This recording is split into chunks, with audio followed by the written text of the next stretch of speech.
itu sendiri, yaitu antara lain sebagai penempatan ejaan, menemukan makna pada sebuah kata, menetapkan pelafalan dan dengan cara penempatan kata, menelusuri asal-usul sebuah kata, dapat mengetahui sinonim dan antonim dari sebuah kata, dapat mengetahui penggunaan kata sastra dan peribahasa lainnya. Selanjutnya, bagaimana tata cara penelusuran dari kamus? Cara penelusuran informasi melalui kamus yaitu dengan cara penelusuran entry-entry yang terdapat dalam kamus. Dapat langsung ke abjad, kemudian ke running title, misalnya memperlihatkan kata dasar dari sebuah kata atau kata bakunya tanpa berimbuhan. Kamus sebagai koleksi referensi. Pengertian kamus. Kamus berasal dari terjemahan bahasa Inggris, yakni dictionary, dan dalam bahasa Latin adalah dictio yang berarti kata atau frasa.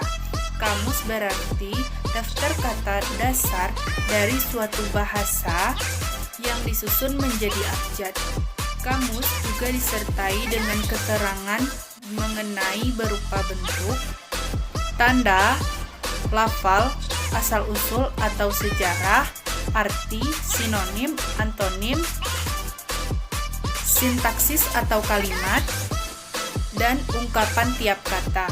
Dari definisi ini, kamus tidak harus berpatokan pada buku yang berkaitan dengan kata-kata, akan tetapi juga buku yang berisi tentang kosakata atau rangkaian kata berupa frasa yang disusun berdasarkan abjad.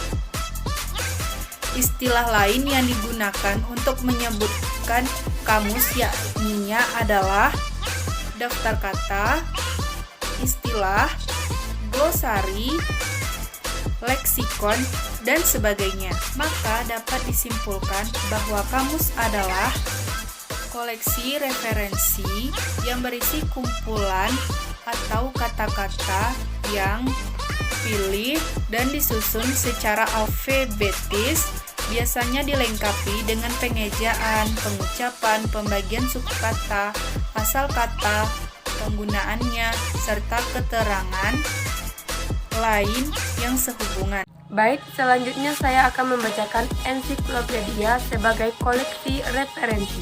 Pengertian ensiklopedia.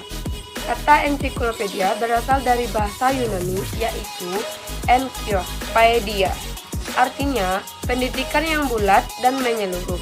Jadi, ensiklopedia diterbitkan dengan tujuan memberikan pendidikan yang menyeluruh kepada para pembacanya tentang suatu bidang atau subjek tertentu secara autodidact.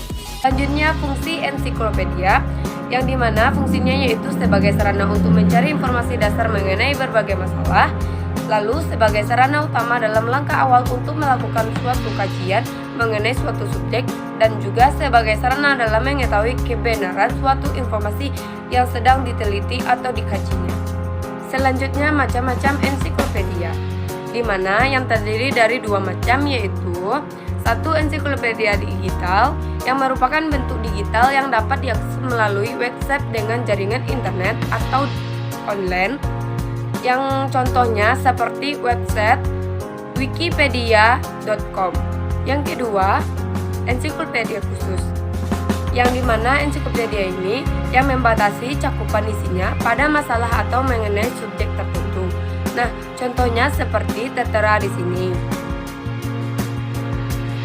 Baik, dari materi tersebut kita dapat menyimpulkan bahwa koleksi layanan referensi berupa bahan rujukan, kamus, dan ensiklopedia memiliki manfaat seperti: 1. Kamus.